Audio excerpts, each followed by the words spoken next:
A failed suicide attempt is not a defense to murder. There's a very good likelihood, Mackenzie, that you will spend the rest of your life in prison. She stood still, hands clasped in front of her. No tears at first, no visible panic. In a Cuyahoga County courtroom in August 2023, 19-year-old Mackenzie Shirilla waited for a judge to decide whether the crash that killed her boyfriend and his friend was a tragic accident or intentional murder. The judge looked down at her notes, then up at Shirilla. This court finds the defendant guilty, 2 counts of murder. She's sentenced on count 1, 15 years to life. Count 2, 15 years to life, to be served concurrent to each other. The air in the room shifted. Across the courtroom, families who had waited more than a year for accountability finally heard the word they had been praying for. Guilty, July 31st, 2022. Just before 6 a.m., Progress Drive in Strongsville, a quiet suburb outside Cleveland. Shirilla was behind the wheel of her Toyota Camry. In the passenger seat sat 20-year-old Dominic Russo. In the back seat was his friend, 19-year-old Davion Flanagan. Surveillance footage later showed the car turning onto the industrial road calmly. No swerving, no chaos. Then something changed.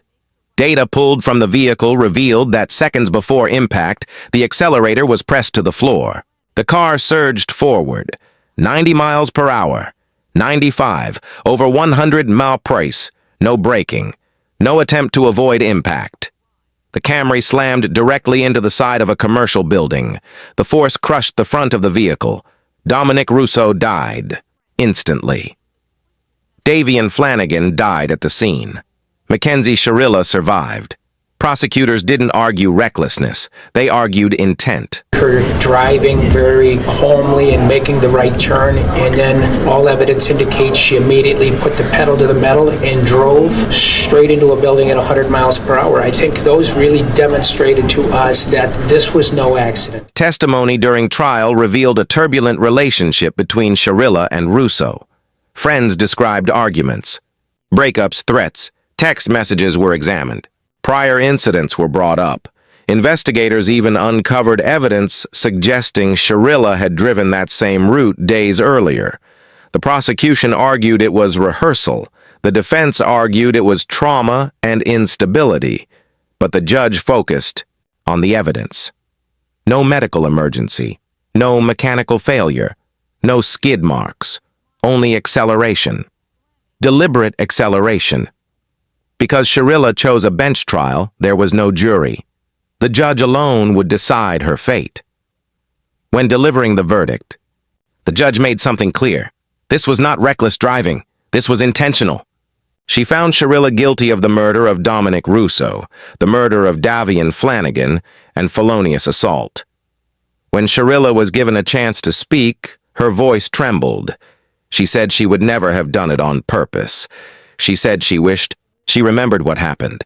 She said she was sorry, but apology did not outweigh evidence. Oh God, Davia, I'm so deeply sorry. I hope one day you can see I would never let this happen or do it on purpose. I wish I could remember what happened. I'm just so sorry. I'm heartbroken. In September 2023, the sentence was handed down. 15 years to life for Dominic Russo. 15 years to life for Davion Flanagan, to be served concurrently. She will be eligible for parole after 15 years. The judge looked directly at her and said there was a very real possibility she would spend the rest of her life in prison. There's a very good likelihood, Mackenzie, that you will spend the rest of your life in prison. The courtroom didn't erupt. There was no dramatic outburst, just quiet finality. Justice in that moment meant accountability, but the story didn't begin in that courtroom, and it didn't end with that sentence. To understand why the court called it intentional, you have to go back to the weeks leading up to the crash. Friends testified that the relationship between Shirilla and Dominic Russo had become strained. They were young, emotional. Arguments that started small often escalated. There were periods where they broke up, periods where they reconciled. According to testimony, there were threats made during heated exchanges, words spoken that, in hindsight, carried weight. Investigators examined text messages recovered from phones. Some suggested jealousy. Some suggested frustration. Others showed attempts to reconnect. The prosecution painted a picture of volatility, a relationship swinging between affection and anger. Then there was the driving. Data from the Toyota Camry became central to the case. Modern vehicles record information in the seconds before a crash: speed, throttle position, braking input.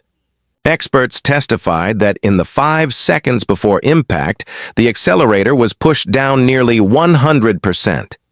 There was no evidence of braking, no steering corrections. The vehicle did not appear to swerve or attempt to avoid the building. The road itself was straight, industrial, lined with commercial buildings. At that hour, traffic was nearly non-existent. The prosecution argued that pressing the accelerator all the way down for several consecutive seconds, while heading directly toward a solid structure, was not a loss of control. It was a decision. The defense challenged that interpretation. They argued that Shirilla struggled with mental health issues, that she had been in therapy, that she was on medication. They suggested the possibility of dissociation, a mental state where someone may not be fully aware of their actions. They argued that trauma and instability, not intent, explained the crash. They also emphasized her age, 19 at the time of the crash, still legally a teenager, a brain still developing. They asked the court to see a young woman in crisis, not a calculated killer, but the judge returned to the physical evidence. Surveillance footage showed the car making the turn onto Progress Drive without hesitation. It did not appear out of control before the acceleration. There was no sudden obstacle in the roadway, no animal, no vehicle cutting her off, nothing forcing an evasive maneuver. And then there was testimony that days before the crash, Shirilla had driven down that same street. The prosecution called it practice. The defense called it coincidence. The judge weighed it carefully. During closing arguments, prosecutors were direct. They said the evidence showed she made a choice to end her life and take the cool, 2 young men with her. They described the act as a planned, deliberate attempt that failed for only one person. The defense urged the court not to criminalize mental illness. They asked the judge to consider doubt, even a small doubt. But when the verdict came, the doubt the defense hoped for was not there. After the guilty finding, victim impact statements followed. Family members of Dominic Russo and Davion Flanagan stood in that courtroom and spoke about birthdays that would never come, about empty seats at holidays, about unfinished plans. Their voices carried grief that had stretched for over a year.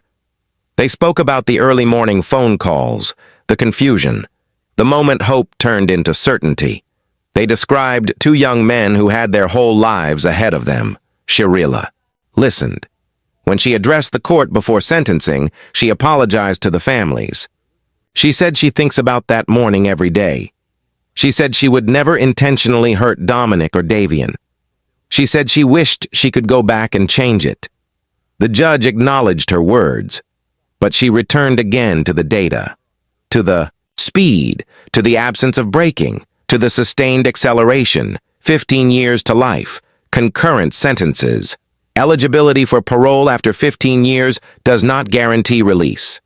It means a parole board will one day evaluate whether she has taken responsibility and whether she is safe to re-enter society. Until then, she remains incarcerated. The case sparked debate beyond Ohio. Some saw the verdict as a strong message that a car can be a weapon, and intention can be proven through data. Others questioned whether the line between reckless behavior and intent had shifted too far. Legal analysts pointed out that bench trials place immense responsibility on a single judge. In this case, that judge concluded the evidence met the standard for murder, purposefully causing the deaths of another. The building on Progress Drive still stands. The physical damage has long been repaired. But for 2 families, nothing has been restored.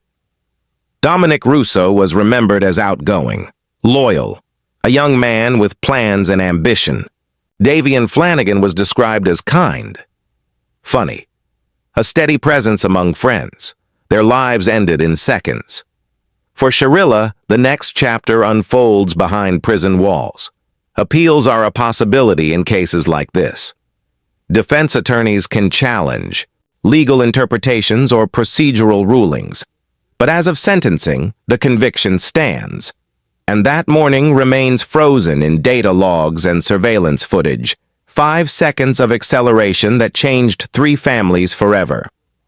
In the end, the court didn't see a tragic accident. It saw intention proven through evidence. It saw acceleration without hesitation. It saw a straight road, a solid wall, and no attempt to stop. Justice in that courtroom was defined by those findings. 2 young men are gone. 1 young woman is serving a life sentence with the possibility of parole. And a case that began on a quiet industrial road before sunrise became a reminder that sometimes the smallest window of time, 5 seconds, can carry consequences that last a lifetime.